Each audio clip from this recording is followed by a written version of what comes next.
तो पहला वीडियो बीच में ही स्टॉप हो गया recording.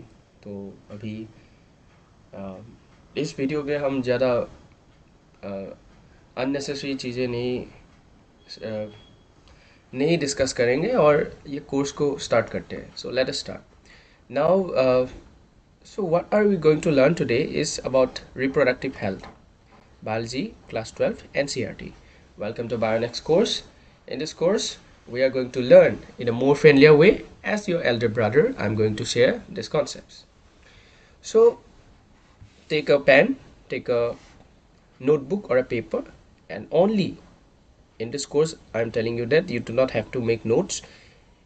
NCERT is enough. You only write down all the important highlighted points that I'm going to tell in a page or in a copy, and you search those concepts in the chat gpt or in AI, since nowadays AI is already there, which actually helps you, right?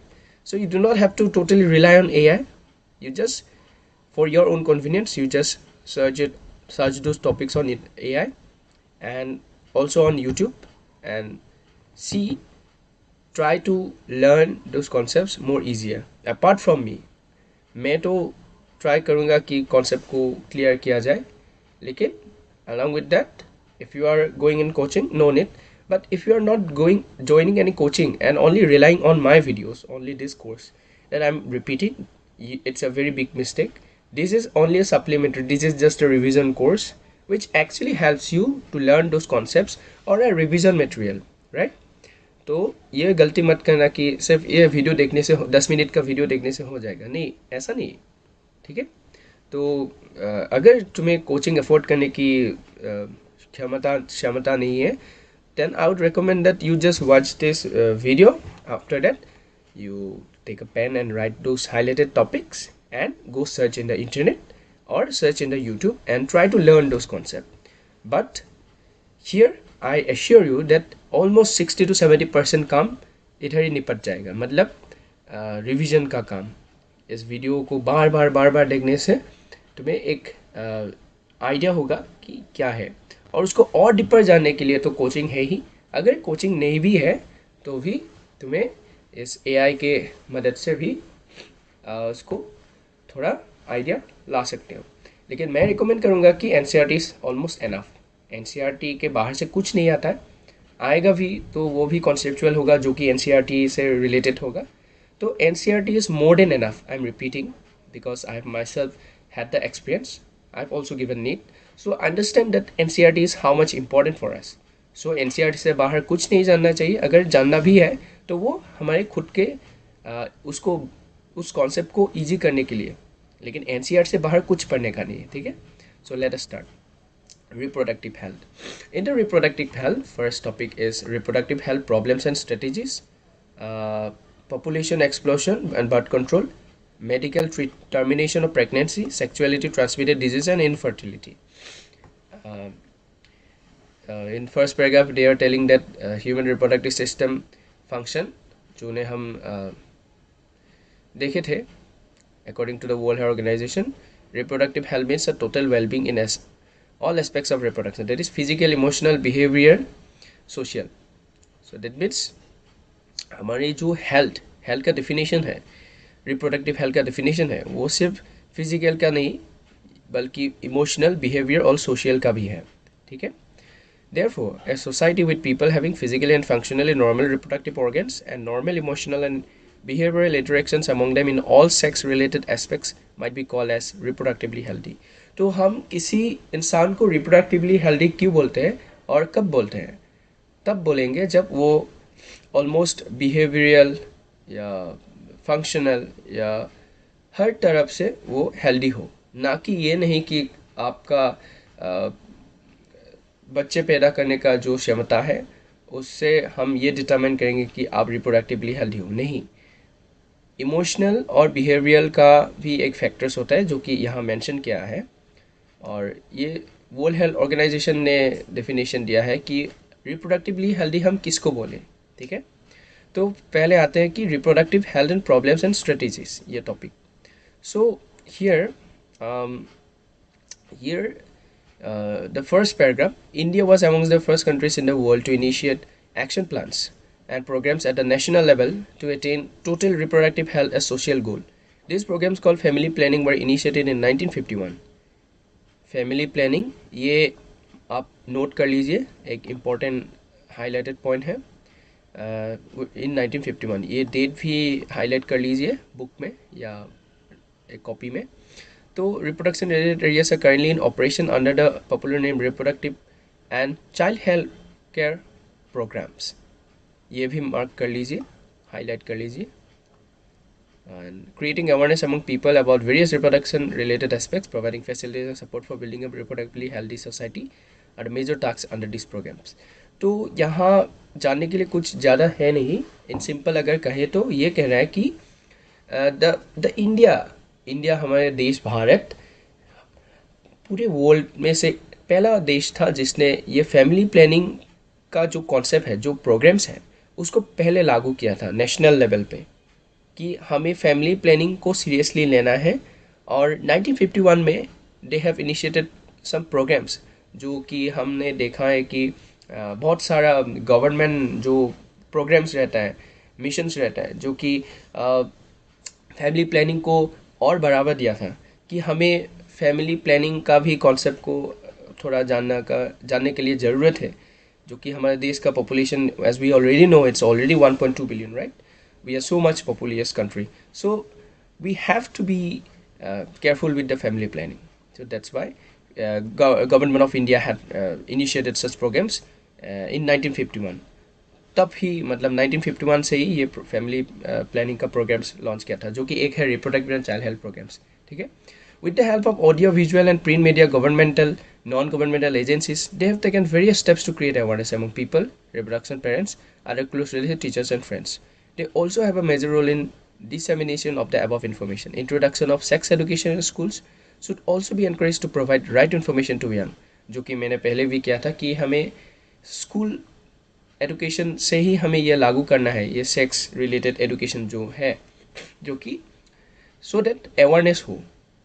Proper information about reproductive organs, adolescence related changes, safe and hygienic sexual practices, sexually transmitted diseases, STD, AIDS, or would help people, especially those in the adolescent age group, to lead a reproductively healthy life.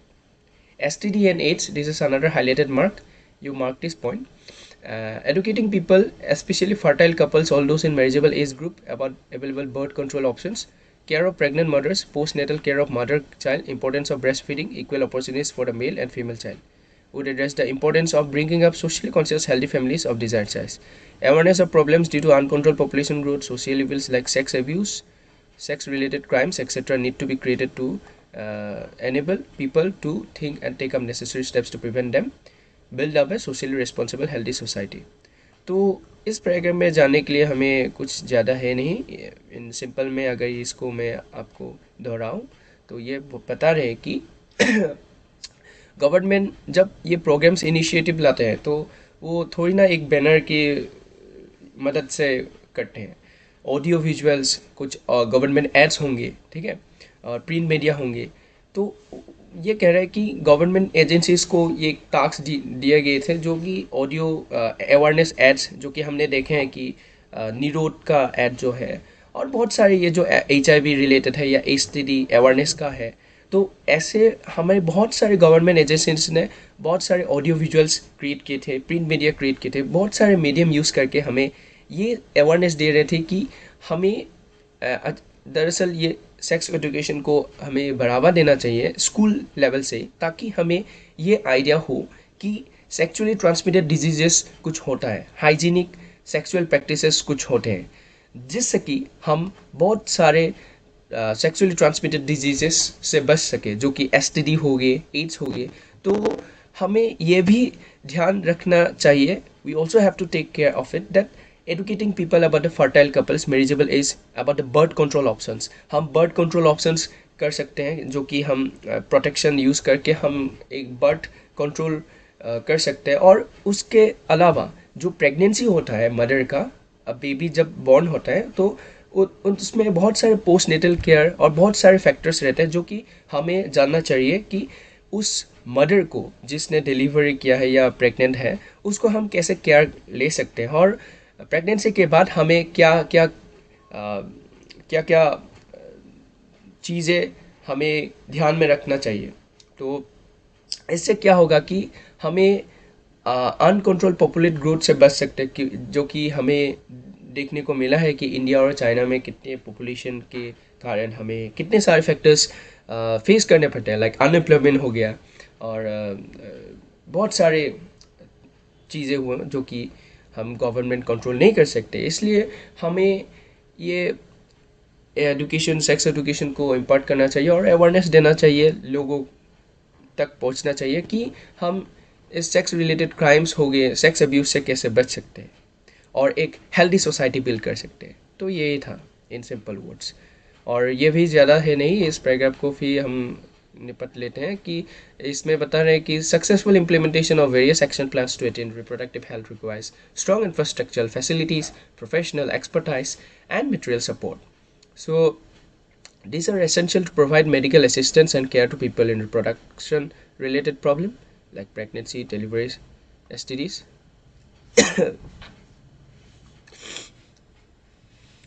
uh, Abortion, contraception, menstrual problems, and new strategies from time to time also required to provide more efficient care and assistance to people. Statutory ban on amniocentesis, ये एक important point है, highlight कर लीजिए और note कर लीजिए. And some programs of merit mentioned in the connection. In amniocentesis, some of the amnio developing fetus is taken to analyze the fetal cells, dissolved substance, research on various reproduction related, okay, by scientists on central drug research. Better awareness about sex related matters, increased numbers of medically assisted deliveries, better. तो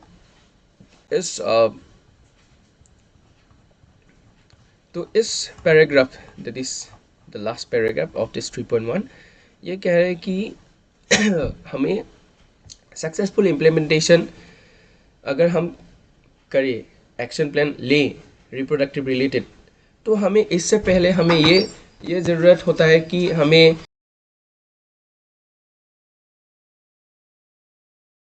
एक idea हो कि ये problems क्या है, हम इससे कैसे डील कर सकते हैं, जो कि सेक्स रिलेटेड जो हो गए, कि पहले से अगर हमें इस आइडिया रहता है कि सेक्स एब्यूज़ क्या होता है, सेक्स रिलेटेड क्राइम क्या होता है, और इम्प्लीमेंटेशन कैसे करें, एसटीडीज क्या होता है, कॉन्ट्रासेप्शन क्या होता है, एबॉर्शन जो कि हम एक बॉर्न बेबी जो कि मदर के अंडर रहता है, उसको हम पहले ही उसको हम मार देते हैं। तो ये बहुत सारे बैड प्रैक्टिसेस हो गए। तो इस रिलेटेड आइडिया अगर हमें पहले से ही हो कि हमें क्या करना चाहिए, क्या स्टेप्स लेना चाहिए, तो डॉक्टर्स और हेल्थ केयर्स के लिए भी ईजी हो जाता है। तो यही बता रहे हैं कि we need to have the awareness of this, so that ये एक असिस्टेंस बन जाए मेडिकल केयर के लिए। तो एमाइनोसिंथेसिस एक लीगली चेक एक टेक्निक था जिससे हम क्या करते थे, फेटस की एमाइनेटिक फ्लूइड जो है एमनासिंथेसिस में, हम उस एमाइनेटिक फ्लूइड को लेके थोड़ा सा फ्लूइड जो मदर के जो फेटस के जो स्टोमक के अंदर रहता है, तो under that we take the amniotic fluid so that we analyze the fetal cells dissolved in substance, and we get to know whether if there are any genetic disorders like Down syndrome, hemophilia, sickle cell anemia. We'll get to that in further, how harmful and how the dangerous this genetic diseases are. And research are done for various reproduction related encouraged and supported by government agencies. So this technique has been banned by government because determination of this, the sex of the child, has led to so many cases of aborting the child before because it's a female child. तो ये बहुत सारी misconceptions हमारे देश में है कि female child होने से हमें बहुत सारे फैक्टर्स फेस करने रहते हैं, जिससे हमें ये आइडिया सुपरस्टिशियस ये जो थे हम उसको डिस्ट्रॉय कर देते हैं। तो because of this concept government ने ये एमाइनो सिंथेसिस जो था, जो से हम पहले क्या करते थे कि हेमोफिलिया, सिकल सेल एनीमिया, जो एनीमिया हो गया, ये डिजीजेस चाइल्ड में है कि नहीं वो हम पहले ही डिटरमाइन कर सकते थे जो एमनेटिक फ्लूइड था उससे एनालाइज करके। लेकिन बाद में ये हुआ कि लोगों ने इसका दुरुपयोग किया है, जैसे कि चाइल्ड सेक्स डिटर्मिनेशन किए थे सबसे पहले। तो इसके कारण हमने हमारी गवर्नमेंट ने इसको बाद में बैन कर दिया। तो एमोनोसिंथेसिस क्या है, एक टेक्निक था जिससे हम डिजीजेस है कि नहीं चाहे द अपकमिंग इनबॉर्न चाइल्ड में, उसको हम एनालाइज कर सकते थे थ्रू द एमोनेटिक फ्लूइड। लेकिन बाद में because of the sex determination and the female child, all those problems, government has banned. Okay, so Central Drug Research Institute, you highlight this point, this is another important point. So यहाँ क्या करते हैं scientist, ये research करते हैं जो कि लखनऊ में है। यहाँ की हम बेटर अवेयरनेस कैसे कर सकते हैं, हम पोस्ट नेटल नेटल केयर कैसे कर सकते हैं ताकि हमारे मेटरनल और इन्फेंट का मोर्टेलिटी रेट कम हो। आपको पता होगा कि हमारे देश में जो पोस्ट नेटल केयर है वो बहुत कम है, जिसके कारण हम ये ध्यान में नहीं रखते कि क्या क्या केयर हमें लेना चाहिए जो कि डेवलप नेशंस में हो गए, जैसे कि चाइना, फ्रांस, अमेरिका या लंदन, इंग्लैंड। तो इन देशों में, डेवलप नेशंस में क्या होता है कि वो पोस्ट नेटल केयर बहुत अच्छी तरह लिया जाता है अनलाइक आवर कंट्री। लेकिन बहुत डेवलपमेंट हुआ है, बहुत इम्प्रूवमेंट हुआ है। लेकिन पहले क्या होता था कि ये केयर जो मतलब मदर ने चाइल्ड को डिलीवर कर दिया, उसके बाद जो केयर लेना चाहिए वो अच्छी तरह हाइजीनिक है कि नहीं, प्रॉपर तरीके से है कि नहीं, वो हमें रिसर्च करना पड़ेगा। इसलिए यहाँ कह रहा है कि सेंट्रल ड्रग रिसर्च इंस्टीट्यूट जो कि लखनऊ में है, वहाँ में ये रिसर्च करते हैं कि हम कैसे पोस्ट नेटल केयर को और बड़ी अच्छे तरीके से कर सकते हैं ताकि हमारे जो मदर है उसको बाद में फेस करने को ना मिले। तो population stabilisation and birth control ये अच्छी टॉपिक है। इसको हम अगर सिंपल वर्ड में जाने तो ये बता रहे हैं कि in the last century all round development in various fields significantly improved the quality of life of the people. However, increased health facilities along with better living conditions had an explosive impact on growth of population. The world population, which was around 2 billion in 1900, rocketed to about 6 billion in 2000, 7.2 billion in 2011. A similar trend was observed in India too. Our population was 350. ये जो मैंने highlight किया वो point आप mark करते रहिए क्योंकि ये इंपॉर्टेंट डेटा से जो कि डायरेक्ट क्वेश्चंस आते हैं इधर में से। Reached close to billion mark by 2000, crossed 1.2 billion in 2011. A rapid decline of in that rate, maternal mortality, infant mortality, as well as increase in number of people in reducible age are potential reasons for this. Through our reproductive child care, though we could bring down the population growth, it was only marginal. So according to this report, the population growth rate has less than 2%, 20,000 per year, a rate at which our population could increase rapidly. Such an alarming growth rate could lead to an absolute scarcity of even a basic requirement, that is food, shelter, clothing. In spite of significant progress made in those areas, therefore the government was forced to take up serious measures to check the population growth rate. The most important step to overcome this problem is to motivate smaller families by using very contraceptive methods. You might have seen advertisement of poster bills, etc. Hum do, hamare do. Okay, by the youth. Statutory rising of marriageable age of female from 18 years to that of males in 21. Okay, natural methods. Okay, 3.3, 3.4, 3.5. 3.5 infertility, 3.4 STI, 3.3 MTP medical termination of pregnancy, 3.2 is population stabilization and birth control. Okay, तो population stabilization and birth control से हमें क्या सीखने को मिलता है? हाँ, तो हमें population stabilization and birth control से ये सीखने को मिलता है कि हमें पॉपुलेशन को स्टेबल करना चाहिए। We have to stabilise the population and birth control, right.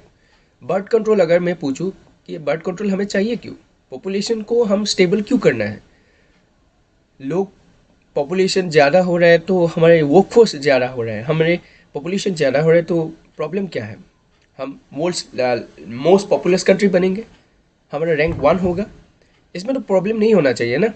तो पॉपुलेशन स्टेबलाइजेशन और बर्थ कंट्रोल क्यों चाहिए?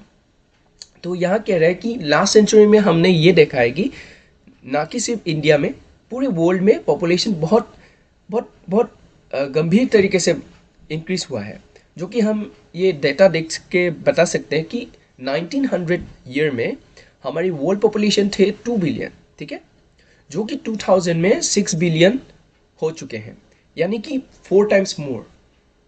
Okay, and successfully it has reached about 6 billion, 7.2 billion in 2011। तो 2011 ही लास्ट डेटा था जैसे ये कैलकुलेट किए थे कि वर्ल्ड का पॉपुलेशन हुआ 7.2 बिलियन, जो कि हम इंडिया में भी देखें तो उसी तरीके से इंडिया में बहुत बारीकी तरीके से पॉपुलेशन इंक्रीज हुआ है, जो कि 350 मिलियन था एक टाइम में, ठीक है। तो it has become 1.2 billion in 2011, close to billion mark by 2000 year में बिलियन 1 बिलियन था पॉपुलेशन, जो कि अभी 1.2 बिलियन हो गया है। और रिसेंटली देखा जाए तो 2023 के मुताबिक 1.4 billion is the Indian population right now, जो कि 350 मिलियन था एक टाइम में प्री इंडिपेंडेंस। तो हम ये जान सकते हैं कि हमारे इंडिया में पॉपुलेशन बहुत बारीकी तरीके से इंक्रीज हुआ है। इसका बहुत सारा कारण है जो कि यहाँ डिस्कस किया है कि maternal mortality and infant mortality rate as increase number of reducible, rapid decline in death rate, maternal mortality, infant mortality as well as increase in number of people in reproducible age। तो बहुत सारे factors हैं जिसके कारण ये population बढ़ा है। एक देश का पॉपुलेशन क्यों बढ़ेगा?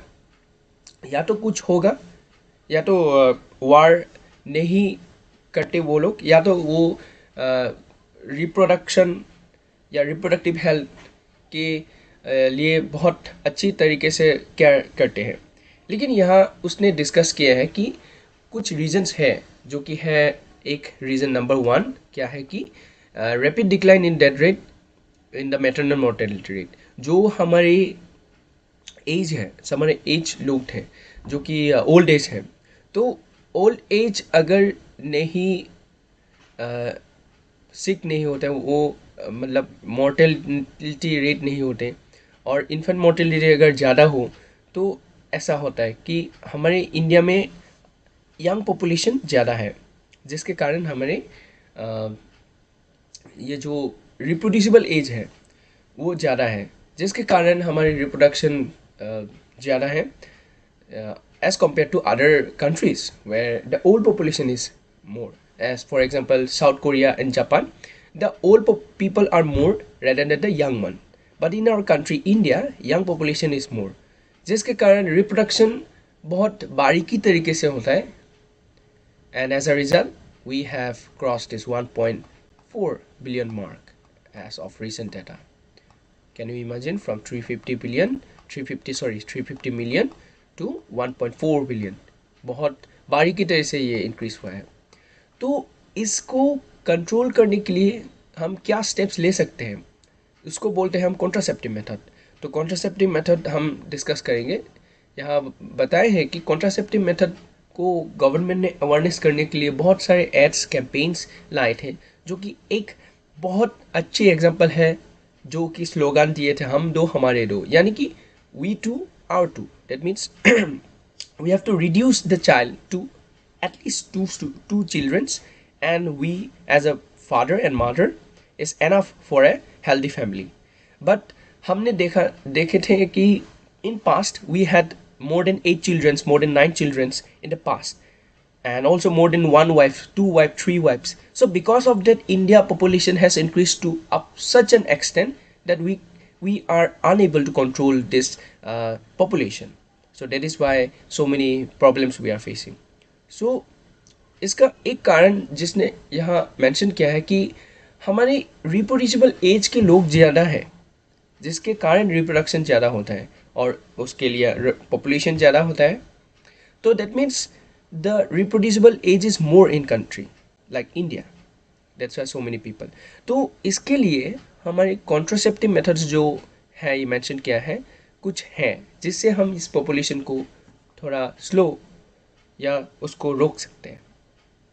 कॉन्ट्रासेप्टिव का बहुत सारे मेथड्स है. नेचुरल मेथड्स है, periodic abstinence, withdrawal, coitus interruptus and lactational amenorrhoea. Barrier method हो गया. तो ये क्या है, ये कि कुछ कॉन्ट्रासेप्टिव्स मेथड नेचुरल होते हैं, कुछ मेडिकली टर्मिनेट किया जाता है, जो कि हम बाद में देखेंगे 3.3. लेकिन अभी 3.2 फिलहाल हम ये जान लेते हैं कि नेचुरल मेथड्स होते हैं क्या. The natural methods work on the principle of avoiding chances of ovum and sperms meeting. Periodic abstinence is one such method in which the couples avoid or abstain from coitus from the day 10 to 17 in the menstrual cycle when the ovulation could be expected.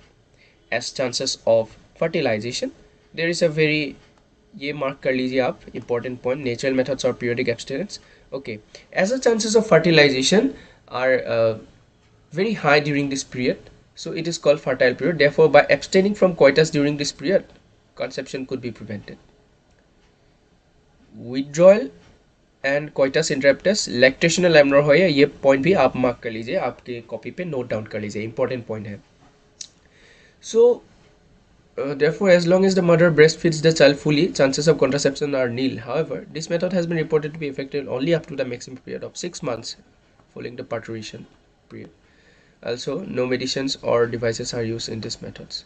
Side effects are almost nil. Chances of failure in barrier methods, ovum sperms are prevented from physically meeting with the help of barriers such as condoms. Okay, तो यहाँ natural method में हम क्या करते हैं कि ovum और sperm को मीट करने से रोकते हैं. ओवम क्या है हमारा? ओवम है जो एग्स जो एग्स हमारे मदर के अंदर है, ठीक है, मदर एग्स. और जो स्पर्म है हमारा, स्पर्म जो मेल का जो रिप्रोडक्टिव, ये जो हमारा स्पर्म जो मेल का है, तो ये स्पर्म और ओवम जब मीट करते हैं एक दूसरे को, तभी रिप्रोडक्शन प्रोसेस दोहराया जाता है, जो इसको हम कोइटस बोलते हैं. कोइटस क्या है? जो ये मीट होता है female egg and mail sperm, this is called coitus. ना अगर हम इसका कनेक्शन को तोड़ दें, दैट इज ये स्पर्म इस एग को मीट नहीं करता है, तो हमारा ये रिप्रोडक्शन प्रोसेस नहीं होगा, जिसके कारण चाइल्ड बर्थ नहीं होगा. तो नेचुरली अगर हम इसको रोक सकते हैं जितना चाहे, उससे हम एक कॉन्ट्रासेप्शन कर सकते हैं चाइल्ड बर्थ के खिलाफ. और पीरियडिक एब्सटिनेंस एक अनदर मेथड यहाँ मेंशन किया है, जो एक ऐसा मेथड है, इन सिंपल में अगर हम जानना चाहें कि पीरियडिक एब्सटिनेंस क्या है.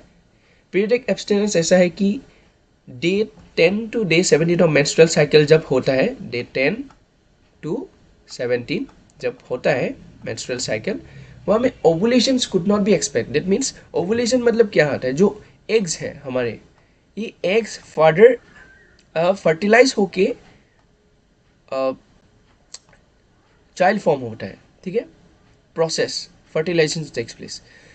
इन दिनों में फ्रॉम 10 टू डे 17 एक ऐसा पीरियड होता है जिसमें हम अगर कोइटस, जो कि कोइटस हो गया, हम कोइटस करें भी तो हमारा ये जो फर्टिलाइजेशन होने का चांसेस 0% रहता है. तो इसलिए हम ये कर सकते हैं कि कोइटस अगर आपको करना है तो ये 10 टू 17 डेज के पीरियड में अगर आप करें तो फर्टिलाइजेशन नहीं होगा, जिसके कारण हम ये एक कॉन्ट्रासेप्टिव मेथड की तरह ट्रीट कर सकते हैं, जिसको हम बोलते हैं periodic abstinence. So from day 10 to 17 ये मार्क कर लीजिए, ये इंपॉर्टेंट है, कितने डेज के अंदर ये पीरियड होता है और वो क्यों होता है वो भी जानने के लिए आप इसको पॉइंट को सर्च कर सकते हैं. तो एक और तरीका है विड्रॉल और कोइटस इंटरप्टस, कि इजैकुलेशन हम जब होने मतलब when there is the ejaculation from the penis, just the moment before the ejaculation actually happens, into the vagina, we actually withdraw our male reproductive organ. तो मतलब ये जो फीमेल का हो गया रिप्रोडक्टिव ऑर्गन, ये जो मेल का हो गया, तो अगर हम इजाकुलेशन जब होता है, इजाकुलेशन प्रोसेस होने से पहले अगर हम उसको विड्रॉ करते हैं, यानी कि उसको हम विड्रॉ कर लेते हैं, तो वहाँ से हम अवॉइड कर सकते हैं. अगर इजाकुलेशन हो गया, यानी कि सिंपल अगर हम समझे, ejaculation means the sperm, this one, the sperm is getting into the eggs, right. लेकिन अब इजाकुलेशन होने से पहले ही अगर विड्रॉ कर लेते खुद से, तो ये एक कॉन्ट्रासेप्टिव मेथड होता है, जिससे हम इसको पॉइंट नंबर 3 लेते हैं कि हम कैसे कॉन्ट्रासेप्ट कर सकते हैं. तो 3 पॉइंट हम जान चुके हैं अभी तक: natural method, periodic abstinence and coitus interruptus और विड्रॉल. ओके, लास्ट में है लैक्टेशन और एमनोर्होइया. तो लैक्टेशन पीरियड क्या होता है? जब मदर ने चाइल्ड बर्थ किया और जब एक नया बच्चा पैदा होता है, तो नए बच्चे को हम सिर्फ एक ही फूड दे सकते हैं, वो है मदर का दूध, जो मिल्क होता है. तो उसको अगर हम इन लैक्टेशनल पीरियड में कोइटस करें, तो क्या होता है कि जब लैक्टेशनल पीरियड होता है, मदर का ये fertilisation process temporarily it is in termination. तो अगर इस लैक्टेशनल पीरियड में अब कोइटस होता है, तो भी फर्टिलाइजेशन नहीं होगा, जिससे हम इसको एक और कॉन्ट्रासेप्टिव मेथड की तरह ट्रीट कर सकते हैं, जो कि है लैक्टेशनल एमनोर्होइया. तो ये हो गया natural method, natural periodic abstinence, withdrawal, lactational amenorrhoea. और बैरियर मेथड अगर हम समझें, तो बैरियर मेथड में क्या है कि हम एक बैरियर से क्या समझते हैं. एक बैरियर हो गया कि हम बाउंड्री, एक वॉल क्रिएट करते हैं. तो एक बाउंड्री हम कैसे क्रिएट कर सकते हैं? या तो हम ये कॉन्डम्स यूज़ कर सकते हैं, या तो हम कुछ डिवाइस यूज़ कर सकते हैं, जो कि है IUDs, cervical caps, CUT, Multiload C75, और डायफ्राग्राम हो गया, सर्विकल कैप्स हो गया, वॉल्स हो गया. ये पॉइंट मार्क कर लीजिए, ये जो इंपॉर्टेंट है. This points are very important which you will search in the internet. Okay, intrauterine device, pills हो गया, ठीक है. तो ये सब हमारे बैरियर मेथड्स हैं. इम्प्लांट्स हो गया. तो इन जनरल हम ये 3.2 में ये जान रहे हैं कि कॉन्ट्रासेप्शन हम कैसे कर सकते हैं, कॉन्ट्रासेप्शन क्यों करना ज़रूरी है, और कॉन्ट्रासेप्शन कैसे हो सकता है. एक तो मेथड हो गया नेचुरल, और एक हो गया बैरियर मेथड. बैरियर मेथड में ओवम और स्पर्म को मीट होने से रोक सकते हैं with the help of barriers. तो बैरियर्स हो गए पहला कॉन्डम्स, फिर हो गया तो कॉन्डम्स क्या है ये बताने की ज़रूरत नहीं है, ये आपको पहले ही पता होगा. तो हम कुछ डिवाइसेस यूज़ कर सकते हैं, ठीक है. सेल्फ इंसर्टेड, जो हम इंसर्ट करते हैं फीमेल के जो ओवम में, diaphragm, cervical cap, walls. Because of these devices we can also have this contraception, right? These are all rubber that are inserted into the female reproductive. So male barrier method जो use करता है, mails जो use करते हैं, वो है condoms. Condoms are also for females. As you can see, this is the male condom, this is the female condom.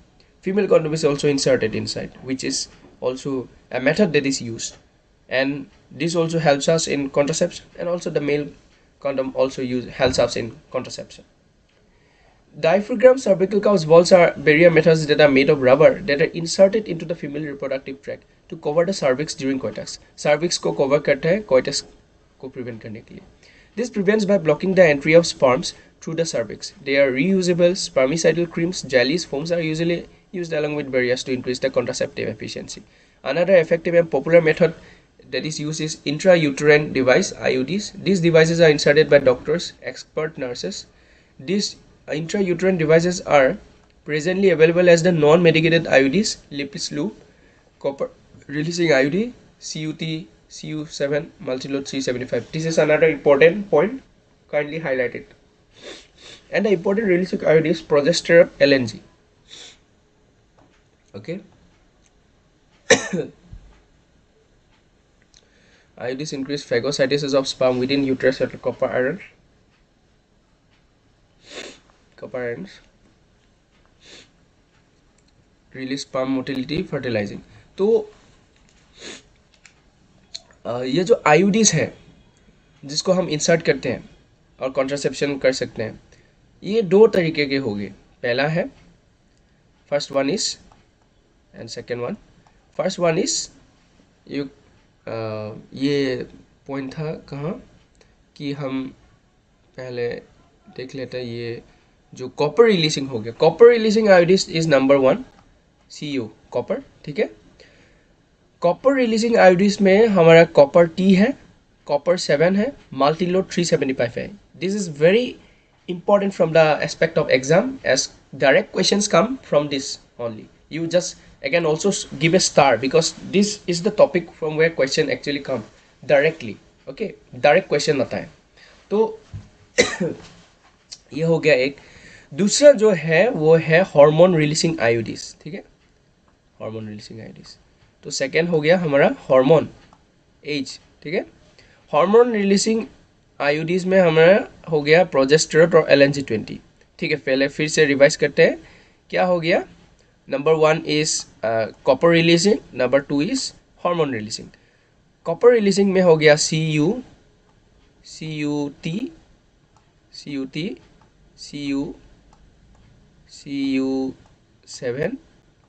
ठीक है, फिर हो गया मल्टीलोड 375.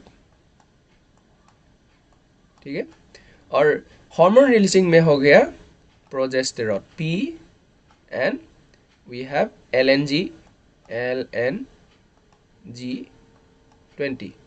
ठीक है, तो 2 types of IUDs. Now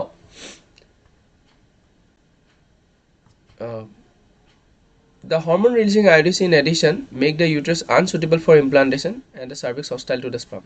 IUDs are ideal contraceptives to the females who want to delay pregnancy or space children. तो ये IUDs हम क्यों यूज़ करते हैं? हम कॉन्डोम्स नेचुरल मेथड्स भी यूज़ कर सकते थे. हमें इसका यूज़ करने का एक कंडीशन रहता है जो कि है डिले प्रेगनेंसी. प्रेगनेंसी को अगर आपको डिले करना है और थोड़ा टाइम देना है चिल्ड्रन होने से पहले, तो हम ये मेथड्स यूज़ करते हैं. ठीक है, oral administration of small doses of either progesterone or progesterone-estrogen combination is another contraceptive method used by the females. They are used in the form of tablets and hence popularly called as pills. Pills have to be taken daily for a period of 21 days, starting preferably with the first 5 days of menstrual after a gap of 7 days, during which menstruation it is to be repeated in the same pattern till the female desires to prevent conception. They inhibit ovulation and implantation as well as after quality with lesser side effects and widely accepted by female. सहेली mark कर लीजिए, ये important point है. It is the new oral contraceptive for the female that contains a non-steroidal preparation. It is once a week pill with few side effects and high contraceptive values.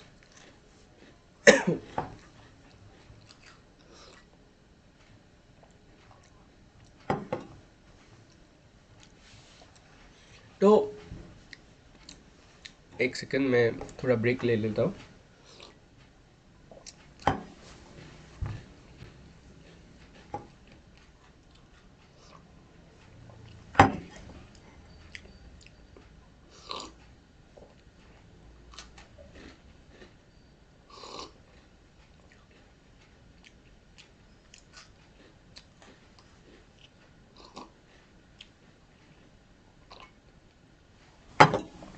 Okay, तो oral administrative of small doses of either progesterone or P-estrogen,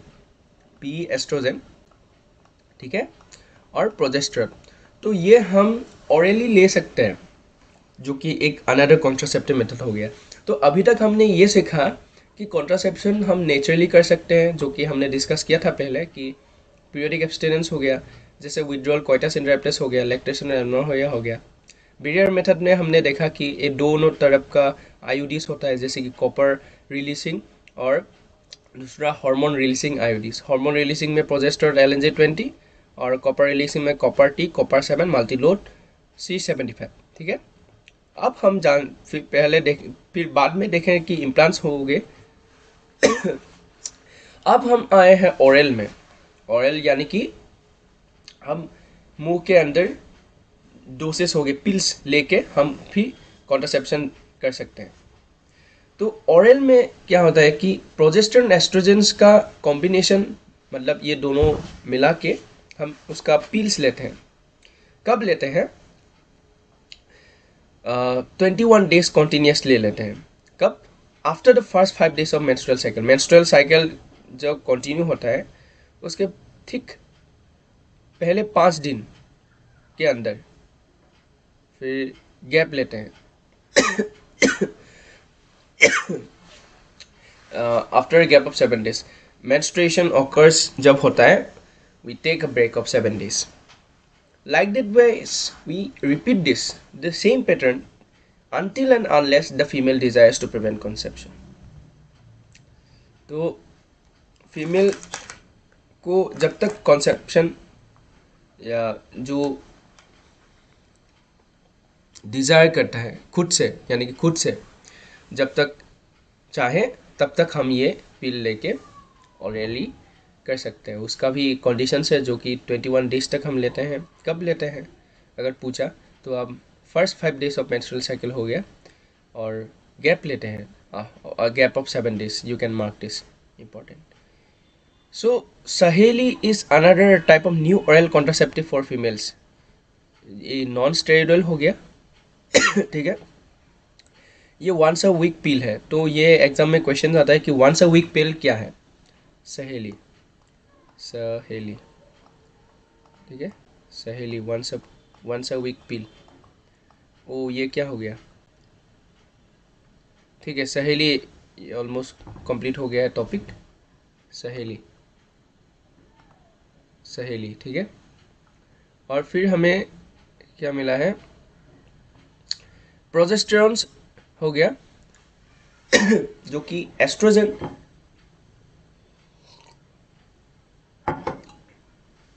oestrogens को mix करके हम inject कर सकते हैं implants skin के अंदर। तो ये सब कॉन्ट्रासेप्शन मेथड्स हैं। There is a mode of action similar that of pills and their effective periods much longer administrative. ये कुछ ज़्यादा इंपॉर्टेंट है नहीं, नेक्स्ट टॉपिक में स्किप करते हैं। Administration of progesterone and progesterone oestrogen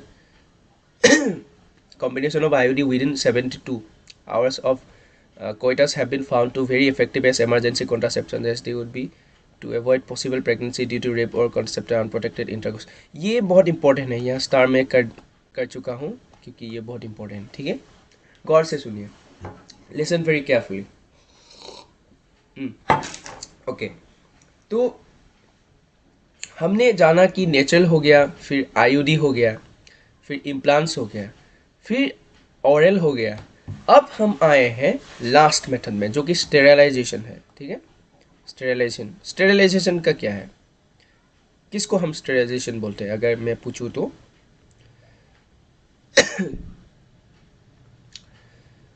तो हम स्टेरिलाइज कब करते हैं? स्टेराइल का मतलब क्या है? एक स्टेराइल ह्यूमन किसको बोलते हैं?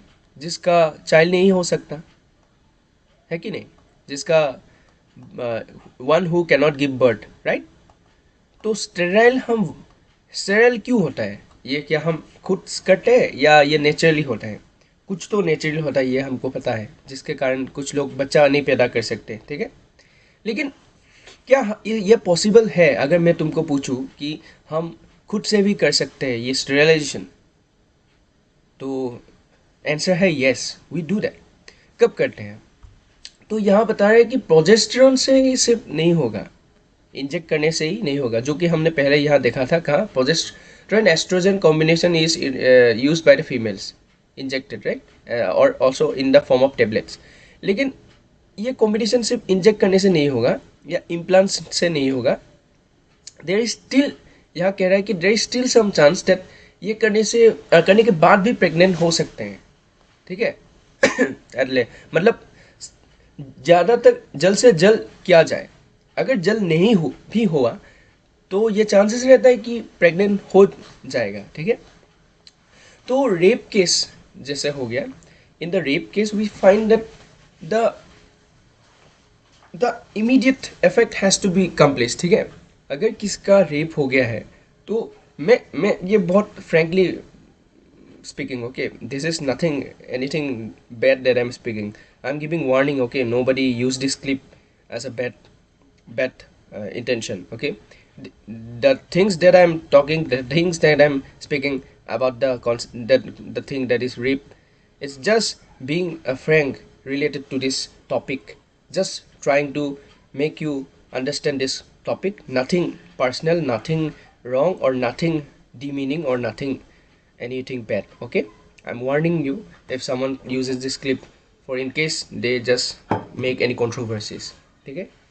तो मैं ये एकदम सीधा सिंपल कॉन्सेप्ट को अच्छी तरीके से, क्लोज तरीके से, इजी तरीके से जानने के लिए ये फ्रैंकली बोल रहा हूँ, ठीक है।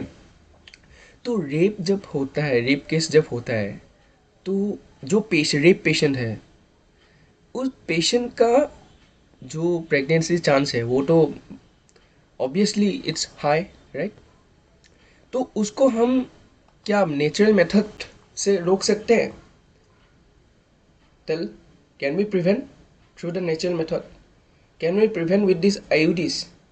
Can we prevent through this oral contraception? No, right. तो मतलब समझ रहे हो मैं क्या बोल रहा हूँ, मतलब ऐसी डेंजरस और सीरियस सिचुएशन जब आ जाते हैं तो हमारे पास एक ही उपाय रहता है, वो है स्टेरिलाइजेशन। स्टेरिलाइजेशन से क्या होता है कि एडमिनिस्ट्रेशन ऑफ प्रोजेस्टेरॉन्स और प्रोजेस्टेरॉन एस्ट्रोजन कॉम्बिनेशन करके या IUD with in the 72 hours of coitus अगर हम कर सकते हैं तो हम अवॉइड कर सकते हैं प्रेगनेंसी जो रेप केसेस में होते हैं। यानी कि बोल रहे हैं कि अगर रेप पेशेंट को हम 72 आवर्स आफ्टर द क्वाइटस जो हो गया है, वो क्वाइटस के 72 आवर्स के अंदर हम अच्छी तरीके से स्टेरिलाइज कर दे। जो कैसे करते हैं हम sterilise? With the help of this progesterones and progesterone oestrogen combination IUDs. इस टाइम लिमिट के बाद अगर हम इस स्टेरिलाइजेशन मेथड को हम करते हैं तो कॉन्ट्रासेप्शन इफेक्टिव नहीं होगा। तो स्टेरिलाइजेशन ऐसा कॉन्ट्रासेप्शन मेथड नहीं है कि हम नेचुरली यूज़ करें क्योंकि मन किया।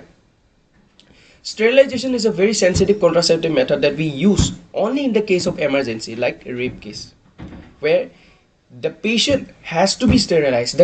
The pregnancy has to be stopped as an urgent. That's why sterilization is done. And also, since it is a very intervention method, very serious method, right? It is not allowed for normal purposes. For sterilisation, अगर sterilisation किया जाए तो बहुत अच्छी तरीके से permission, मतलब एक डॉक्टर ही कर सकते हैं sterilisation, only in the case of serious cases, ठीक है। तो sterilisation is the last option that we have if we have a serious situation has erupted where we want to have an effective solution for the contraception. बच्चे को अगर pregnancy को रोकना है, बच्चे को रोकना है, तो बच्चे होने से रोकना है, तो स्टेरिलाइजेशन ही इस एक मात्र स्टेप है।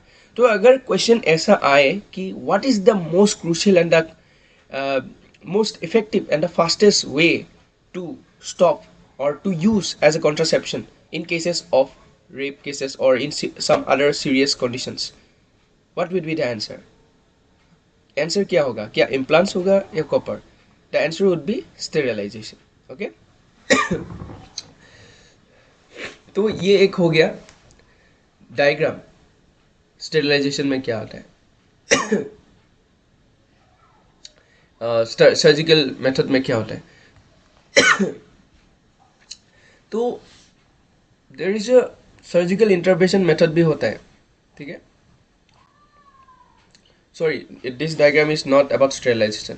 तो सर्जिकल इंटरवेंशन एक नेक्स्ट टॉपिक है।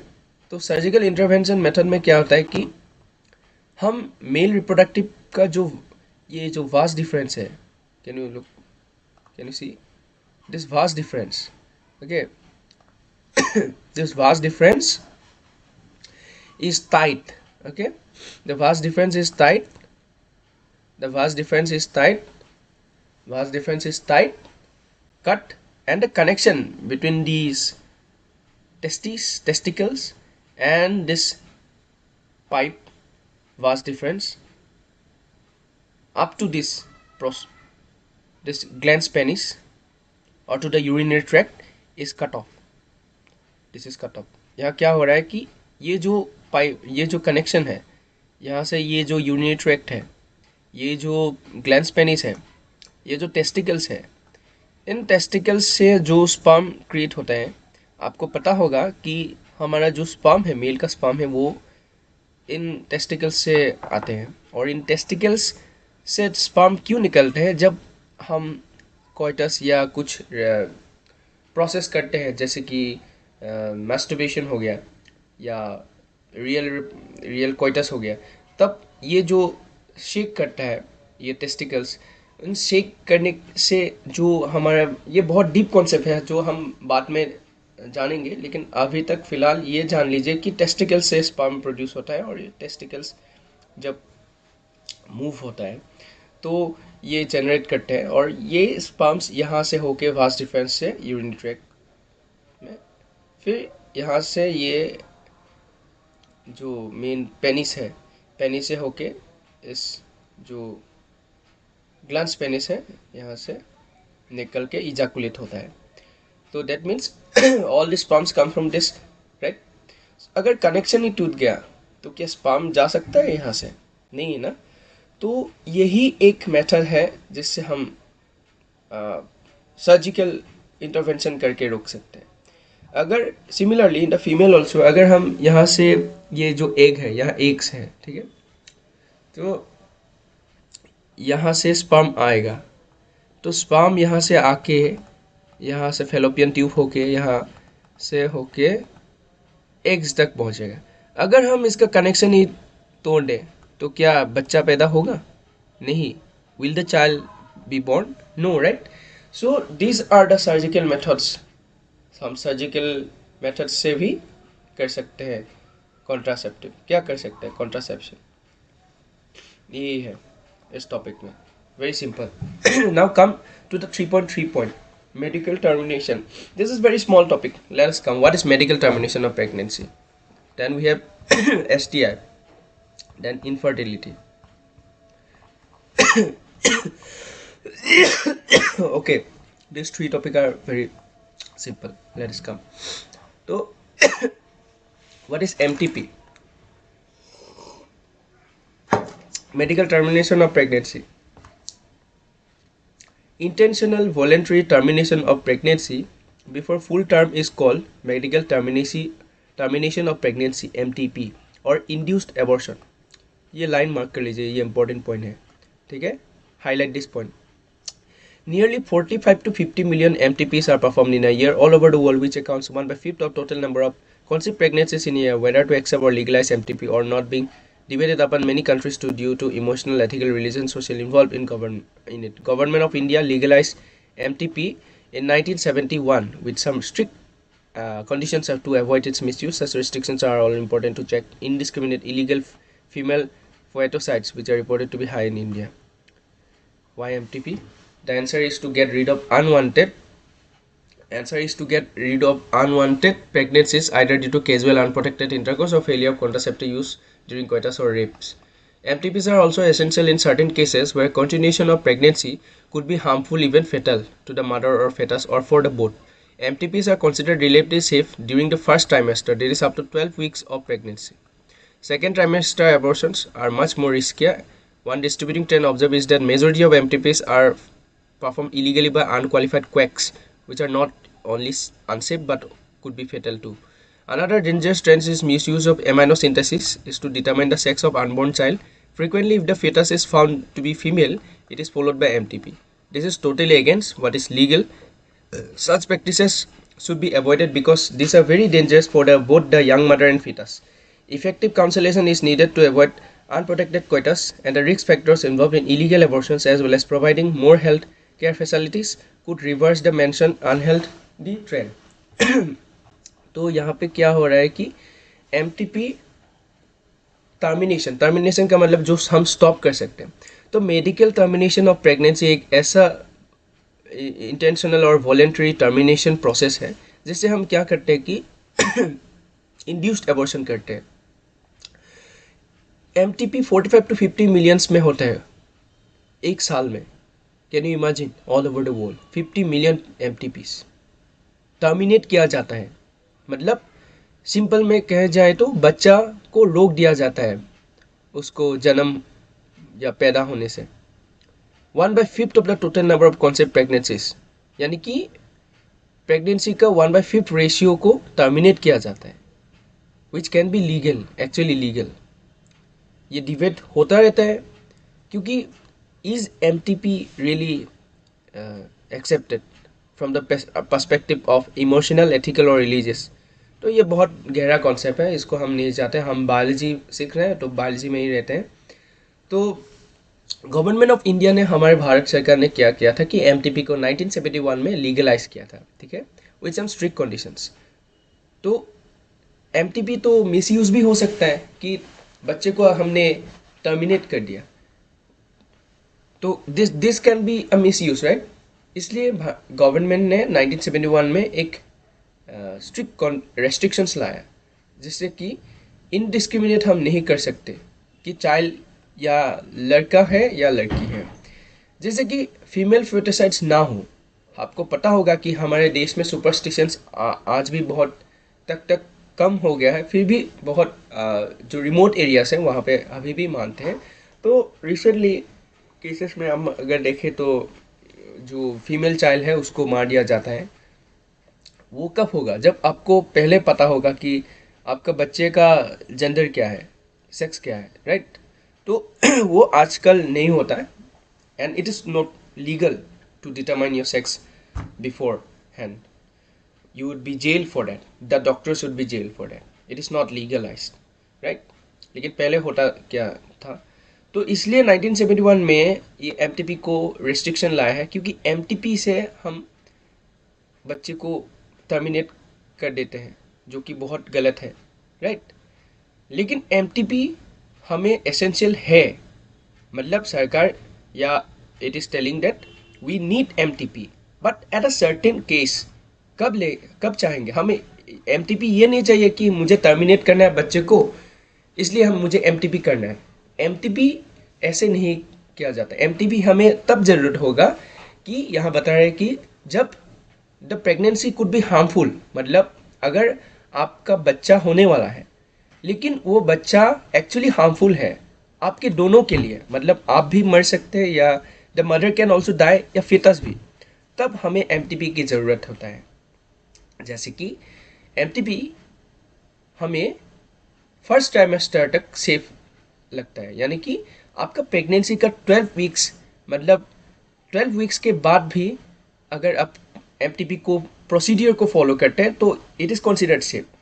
मतलब प्रेगनेंसी जब हो गया after the 12 weeks you are safe to follow this MTP. अगर सेकेंड ट्राइमेस्टर में किया, यानी कि after 12 weeks of pregnancy, then it is not safe. Abortion is more riskier.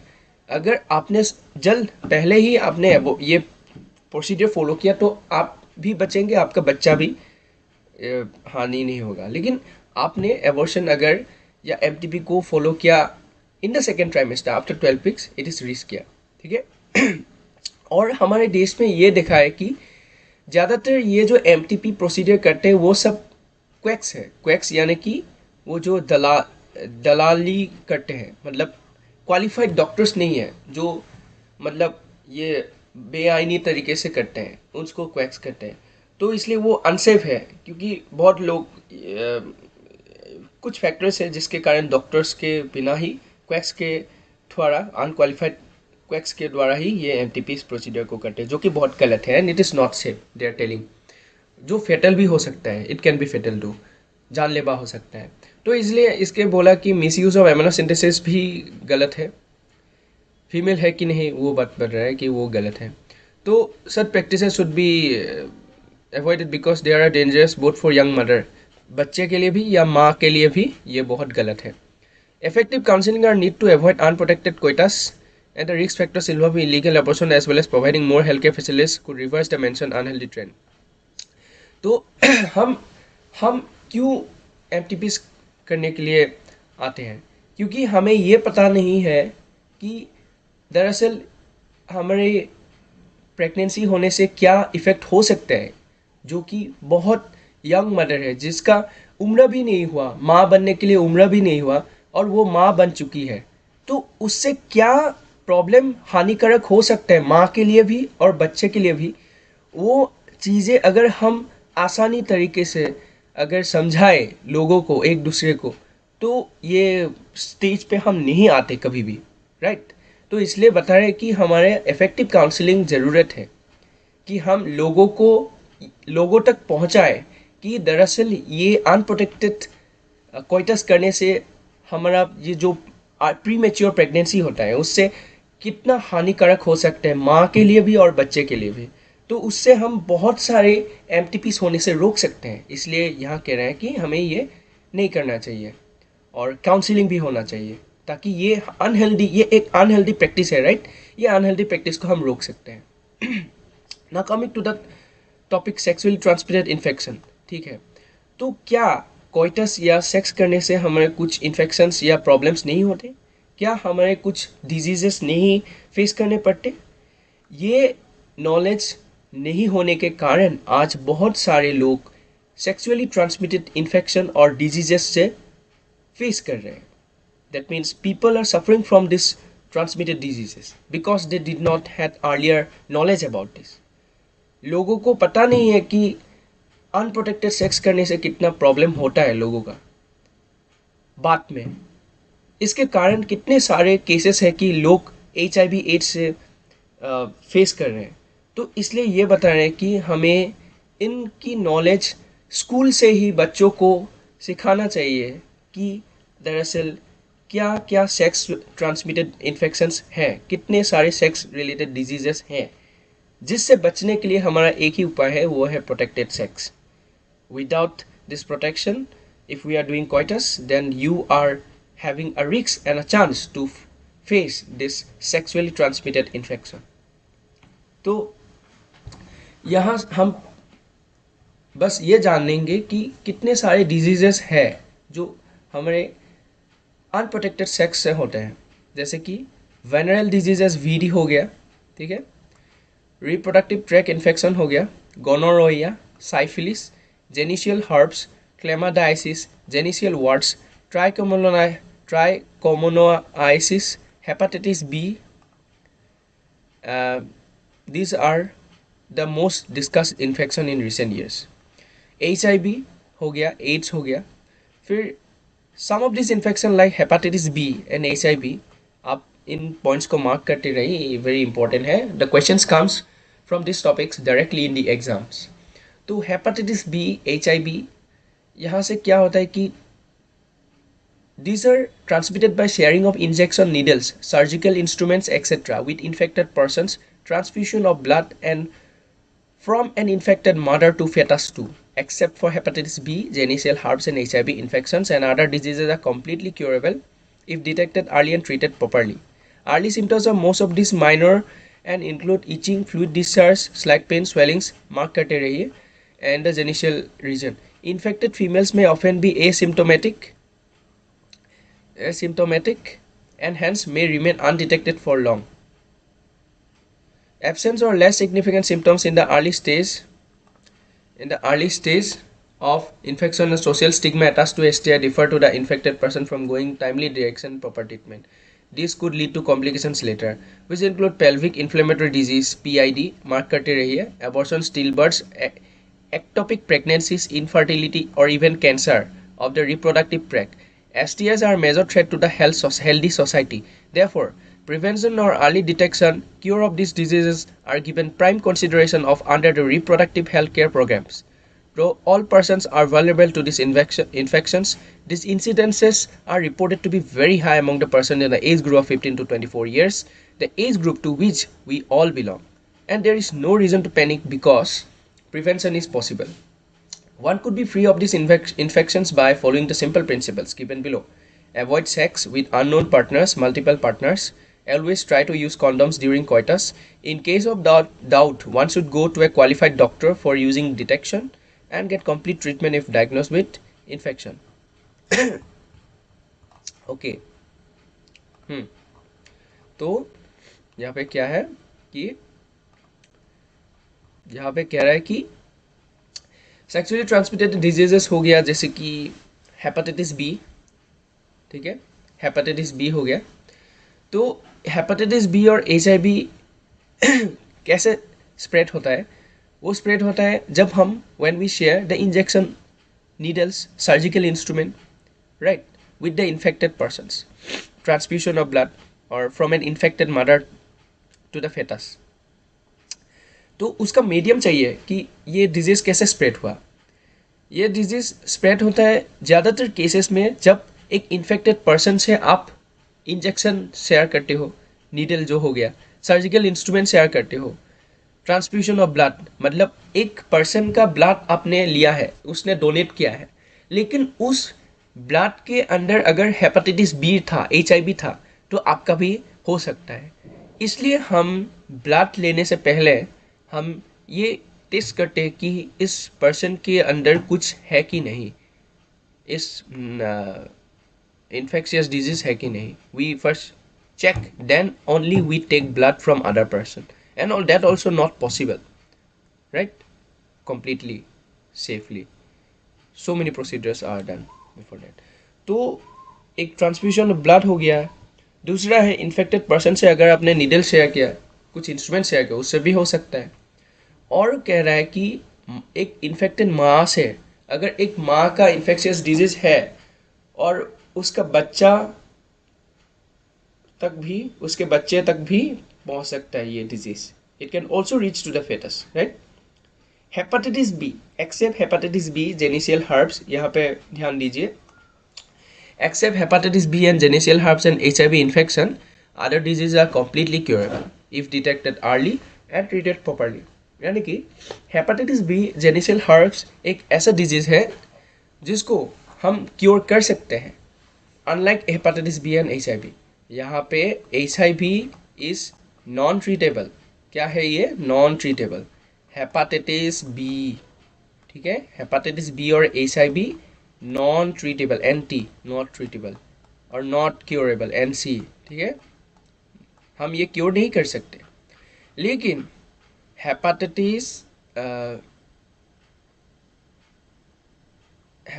B, HIV हम ट्रीट नहीं कर सकते. और जो अदर डिजीजेस हो गए, ठीक है, लाइक RTI और वेनरल डिजीजेस, ठीक है, उसको हम ट्रीट कर सकते हैं. Treatable diseases, treatable T. तो ये क्वेश्चंस आता है एग्जाम में directly. From this question comes that what are the non treatable sexually transmitted disease. Number 2, hepatitis B. Number 1, HIV. Only these two are non-treatable. NT, non-treatable. You can write it on the side of your book, or write this important. Okay. Early symptoms of most of these are minor. Symptoms रहता है वहाँ discharge, slight pen होता है, swellings होता है. जेनिशियल reason में कहाँ होता है ये पेन? जेनिशियल रीजन में, जो आपका जेनिशियल रीजन है. इन्फेक्टेड फीमेल में हम एसिम्टोमेटिक भी हो सकते हैं, यानी कि मतलब जो फीमेल है जिसके पास ये इन्फेक्शन है वो सिम्टम्स नहीं भी जान सकते हैं उसको. She don't get the symptoms, but अगर अनडिटेक्टेड रहता है तो कॉन्सिक्वेंसेस फेस करना पड़ेंगे, जैसे कि पेल्विक इन्फ्लेमेटरी डिजीज हो गया, जो PID हम कहते हैं. Also mark this point, you have to learn more about this topic. Please highlight this point, pelvic inflammatory disease. Abortion, still births, ectopic pregnancies, ये हो गया. इनफर्टिलिटी हो गया, बच्चा नहीं पैदा हो सकता है अगर इसको ट्रीट नहीं किया. बाद में कैंसर भी हो सकता है of the reproductive tract, which is a major threat to healthy society. तो prevention is better than cure, right. तो हम प्रिवेंशन अगर किए, अर्ली डिटेक्शन किए, when we do the prevention, when we do early detection, cure of these diseases are given prime consideration under this reproductive health, right?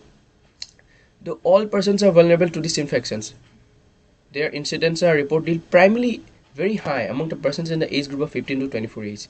So they are telling that in the age group of 15 to 24 years, this is primarily found. Although everyone is vulnerable to this infection, even other age group can also have this, but generally it is found in this adolescents 15 to 24, right? After 15, after 24. So one could free of these infections. How one could be actually following prevention to avoid these diseases? Avoid sex with unknown partners, multiple partners. You have to avoid sex with them, and always try to use condoms during coitus. When you are doing coitus, always remember to wear condom.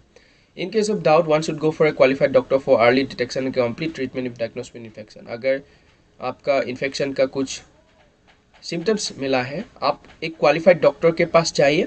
ज़्यादा घबराने की ज़रूरत नहीं. आपको early detection हो गया, आप doctor के पास जाइए, ट्रीटमेंट कर लीजिए, जैसे कि आप फर्दर इन्फेक्शन होने से बच सकते हैं. Now coming to the last topic, what is infertility. Okay, infertility. Okay, infertility.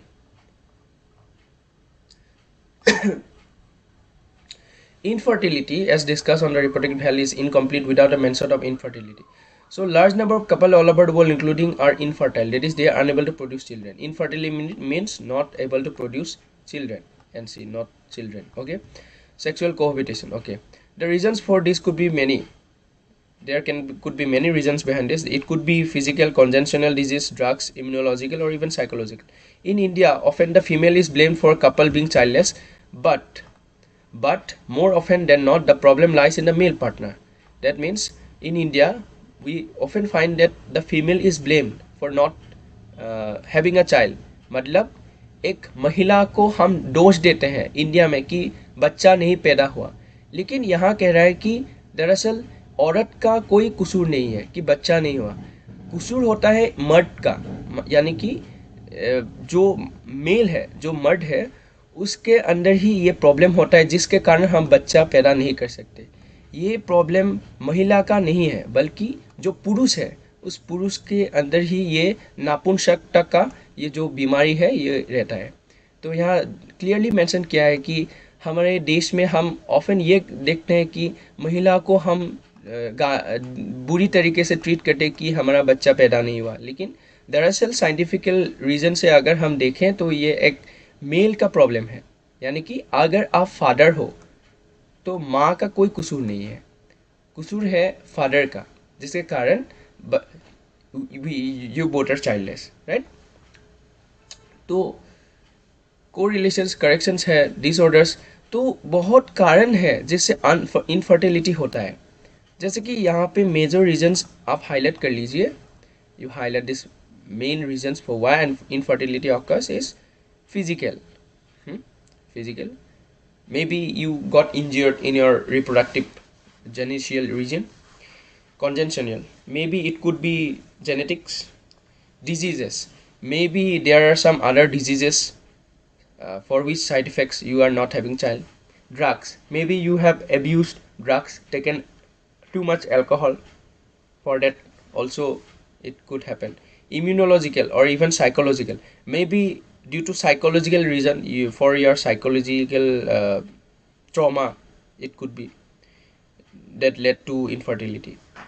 And also in India, okay, that part we already discussed. Now, however, such corrections are not possible. The couple could be assessed to have children through certain special techniques commonly known as assisted reproductive technology, ART. So the couples could be assisted to have children. Nowadays there are so many technologies used to have a child despite being infertile. We use special techniques. हम special technique use करते हैं जिसके हम बच्चा पैदा कर सकते हैं, although both are infertile. IVF हो गया, इन विट्रो फर्टिलाइजेशन, जैसे हम क्या करते हैं कि आउटसाइड बॉडी से सिमिलर एक बॉडी को लेते हैं, वहाँ पे हम एम्ब्रायो ट्रांसफ़र कर देते हैं, तो टेस्ट ट्यूब बेबी हो गया. बहुत सारा आजकल बहुत सारे प्रोग्राम्स और टेक्नोलॉजीज हैं जिससे हम एक वाइफ से ओवम लेके और एक मेल से स्पर्म लेके दोनों को जाइगोट के अंदर हम लैब में हम बच्चा पैदा कर सकते हैं। जाइगोट और फेलोपियन ट्यूब में हम इसको फिर डाल के बच्चा पैदा कर सकते हैं जो कि है GIFT, that is also called as zygote intrafallopian transfer. Embryo more than 8 blasters with the uterus, intra uterine transfer हो गया, इन विवो फर्टिलाइजेशन हो गया। So its further development embryos formed by in vitro fertilization of gametes within the female also could be used for such transfer to assist these females who cannot conceive. So transfer of an ovum collected from a donor into fallopian tube, that is gift, gamete intrafallopian transfer of another female who cannot produce one. So what is gift? Gift is another method where we use uh, fallopian tube, ovum collected from a donor of a fallopian tube. Fallopian tube, the ovum is collected. This is the ovum. This is collected, and then it is taken. It is taken and inserted to a suitable environment, suppose in a lab. So all the necessary things are given needed for fertilization. Why it is done? The people who are not able to do fertilization, their ovum is taken, collected, and given in a suitable environment. Now here the development is done, and intracytoplasmic sperm injection is also there. You highlight this point. This is also important point, ICSI. In this procedure, we take an embryo from the laboratory in which sperm is directly injected into the ovum. In this ovum, we inject directly the sperm. So this is direct, that is intracytoplasmic sperm injection. Artificial insemination is also another technique where infertility cases, either due to inability of the male partner to inseminate the female or due to very low sperm counts in ejaculates, could be corrected by artificial technique. In this technique, the semen is collected either from husband or healthy donor and artificially introduced either into the vagina or uterus in insemination of the female. Though options are many, all these techniques are required extremely highly precision handling by specialized professional and expensive instrumentation, and therefore these facilities are presently available only very few centers in the country. Obviously, their benefits is affordable only to a limited number of people, as its emotional, religious, and social factors also determines the adoption of these methods. Since the ultimate aim of this procedure is to have children, in India we have so many orphan and destitute children who would probably not survive till maturity unless our laws permit legal adoption, and it is yet one of the most best methods for couples looking for parenthood. This is the summary. Okay, so we have finally completed, right? Only the last topic. Let me give you a quick review what they are telling in this last paragraph. So they are telling that have you understood this topic? What is gift? So this is a topic sorry, this is a technique through which we take the zygote embryo from the fallopian tube, and then we take a environment in the lab. The zygote is taken, the egg is taken, and then fertilization takes place in the lab, and again after it is completely developed, we again insert it inside the fallopian embryo, inside the mother fallopian embryo into the tube, right? So gift is also there when the female is not able to produce. Female जब produce नहीं कर सकता तो हम एक healthy female से दूसरे healthy female से लेते हैं उसका ओवम, फिर हम डायरेक्टली इंजेक्ट करते हैं स्पर्म को, ये हो गया। फिर जिस मेल का प्रॉब्लम होता है इंसेमिनेट करने से, यानी कि इजैकुलेशन नहीं होता जिसका, ठीक है, तो this is ejaculation. Suppose there is some problems, ejaculation is not done. So in that process we use this artificial insemination, not artificial intelligence but AI. okay, तो इस टेक्निक से हम इसको करेक्ट कर सकते हैं। जैसे कि हमने मायोपिया प्रेसबायोपिया के लिए करेक्टेड लेंस यूज़ करते हैं, वैसे ही सिमिलरली आप इसको ऐसे समझिए कि आई को करेक्ट करने के लिए हम बहुत तरीके की पॉइंट, जैसे -1 पॉइंट हो गया डायोप्टियर, तो जैसे हम ग्लास चेंज करते हैं करेक्ट करने के आई डिफेक्ट को करेक्ट करने के लिए, वैसे ही ये एक डिफेक्ट जो है इजाकुलेशन नहीं होता है, उसको हम करेक्ट कर सकते हैं। तो इंट्रा यूट्राइन इंसेमिनेशन हो गया, वहाँ क्या करते हैं, हेल्दी डोनर से हम स्पर्म लेते हैं, फिर उनको फीमेल जो है उसको वजाइना में इंट्रोड्यूस करते हैं, जो कि इंट्रा यूट्राइन हो गया। और बहुत सारी टेक्निक्स एंड अवेलेबल प्रॉब्लम्स हैं, लेकिन यहाँ कह रहे हैं कि ये एक लिमिटेशंस है, this are very costly, right. सब तो इलॉन मस्क नहीं है, अंबानी नहीं है, right. We all are not rich, India, not all Indians are rich, right. तो there is a very limitations that this can only be proceeded with people who are ready to pay a lot, because these are very costly, इतने सारे equipments हैं, इतने सारे lab है, ये तो बहुत कॉस्टली होंगे ना। तो there is a limitation that only few people are affected. Also वो बता रहे हैं कि कोई और फैक्टर होता है, जैसे कि रिलीजियस हो गया, किसी धर्म में ये गलत भी हो सकता है कि हम बच्चे इस तरीके से लैब में बच्चे पैदा करें, ये तो बहुत धर्म के खिलाफ है। तो मतलब ये बोल रहे हैं कि रिलीजियस फैक्टर भी हो सकता है जिससे हम इसको प्रोसीड नहीं कर सकते, वो एक लिमिटेशंस हो गई। फिर सोशल फैक्टर्स हो गया कि समाज क्या कहेंगे, सोसाइटी क्या कहेंगे कि हमने एक नापुंसक कपल को बच्चे पैदा करने के लिए हमने कोई दूसरी दूसरी पुरुष से या दूसरी महिला से हम ओवम या स्पर्म कलेक्ट करके उसमें इंसर्ट करके एम्ब्रायो लेके बच्चा पैदा करना, ये this is all, this can be an utter like illegal thing for the society, right. So ये कह रहा है कि इन सिंपल अगर मैं आपको बताऊं तो ये पैराग्राफ ये बोल रहा है कि कुछ फैक्टर्स हैं जिससे ये हम अगर चाहें, हमारे पास पैसा है फिर भी हम नहीं कर सकते, क्योंकि समाज सोसाइटी का भी एक वैल्यू रहता है कि हमें हमारा ये जो होगा उसके बाद रिएक्शन कैसा रहेगा, राइट, समाज क्या कहेंगे। और फिर उसके बाद हो गया आपका ये जो है, ये क्या रह गया, रिलीजियस धर्म के खिलाफ अगर है तो हम क्यों करेंगे ये।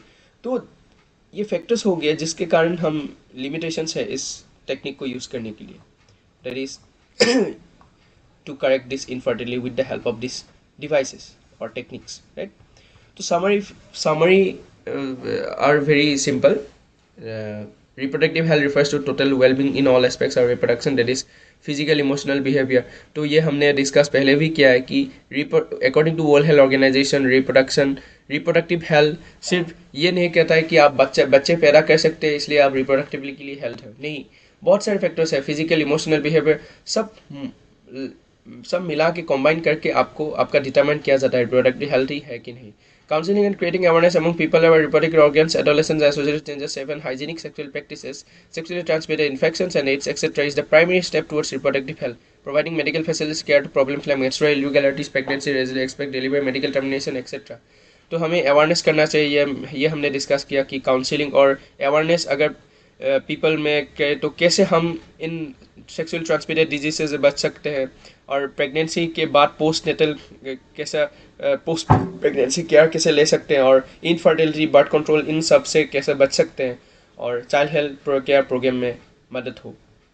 फिर आया overall improvement in the reproductive health has taken place in a country as indicated by reduce maternal infantry rate to infertile couples, improved health facilities, such a growth necessary intense propagation of contraception methods. तो यहाँ पे हमने जाना कि overall improvement हुआ है reproductive health में, लोग अब सीख रहे हैं कि कैसे हम केयर ले सके, इन्फेंट मोर्टेलिटी रेट को कम हो गया है, तो हम पॉपुलेशन को कंट्रोल कर सकते हैं अगर हम अच्छी तरीके से बारीकी से इसे देखते हैं, ये मेथड्स यूज़ कर सकते, कॉन्ट्रासेप्टिव मेथड यूज़ करके हम population over growth, explosive growth population को हम रोक सकते हैं। जैसे कि बहुत सारे कॉन्ट्रासेप्टिव मेथड हो गया, जैसे हमने पढ़ा कि नेचुरल हो गया, फिर हमने पढ़ा कि बैरियर मेथड हो गया, जो कि दो तरीके रहते हैं, एक कॉपर रिलीजिंग, एक हार्मोन रिलीजिंग। कॉपर रिलीजिंग में कॉपर टी, फिर कॉपर 7, फिर मल्टीलोड फिर रह गया हार्मोन LNG, फिर हो गया प्रोजेस्टेरॉन। बहुत सारे ऐसे है कॉन्ट्रासेप्टिव मेथड, जिससे हम ऑरल हो गया, फिर इम्प्लांट्स हो गया, फिर सर्जिकल मेथड्स हो गया, जिससे वास्ट डिफरेंस के कनेक्शंस को हम टेस्टिकल्स और फिर ओवम और एग के फेलोपियन ट्यूब से हम डिस्कनेक्ट करते हैं। फिर हमने जाना कि MTP क्या है, मेडिकल टर्मिनेशन जो कि गलत है, जिससे हम अनवांटेड प्रेगनेंसी को रोक सकते हैं, जो कि सीरियस केसेस में हम यूज़ करते हैं, जो कि रेस्ट्रिक्शंस है गवर्नमेंट के द्वारा। और एमटीपी यूज़ करने से हम क्यों इसको रोक दिए हैं, क्योंकि उससे फेटिसाइड साइड फेटल्स होते थे, जिससे फीमेल चाइल्ड को मार दिया गया था जस्ट बिकॉज एमोनोसेंटेसिस था, वो हमने पढ़ा है। फिर हमने लास्ट में देखा कि इन्फेक्शन और डिजीजेस कैसे हो ट्रांसमिट होते हैं सेक्सुअल इंटरकोर्स अगर हम प्रोटेक्शन नहीं यूज़ करते तो, और सेक्सुअली ट्रांसमिटेड डिजीज़ कैसे एक्चुअली फैलते हैं। तो वर्ड इनफर्टिलिटी क्या है और हम इन इन्फेक्शन को कैसे रोक सकते हैं, sexual intercourse with unknown multiple partners, फिर कॉन्डम्स यूज़ करके ये बहुत प्रिवेंशन कर सकते हैं ये मेथड्स यूज़ करके। फिर लास्ट में हमने देखा कि इनफर्टिलिटी क्या है, इनएबिलिटी कौन सी, बच्चे अगर पैदा नहीं कर सकते तो हम क्या क्या टेक्निक्स यूज़ कर सकते हैं with the help of modern technology, modern instruments, right.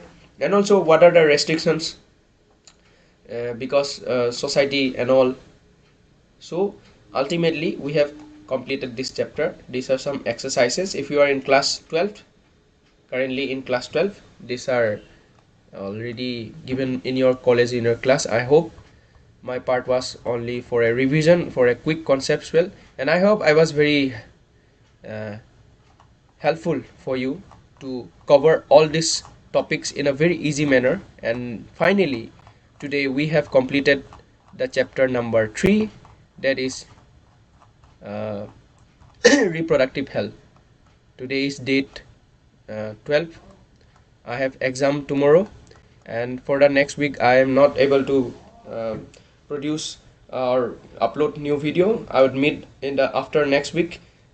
Till then you revise this topic, and this was the first trial method. Sorry कि ये वीडियो बहुत लंबा हो गया, बट नेक्स्ट टाइम मैंने जो वादा किया था कि 10 से 15 मिनट में कवर हो जाएगा, जो मेंटेन करने के लिए मैं कोशिश करूँगा। लेकिन आज के लिए मैं क्षमा चाहता हूँ कि आज यह इतनी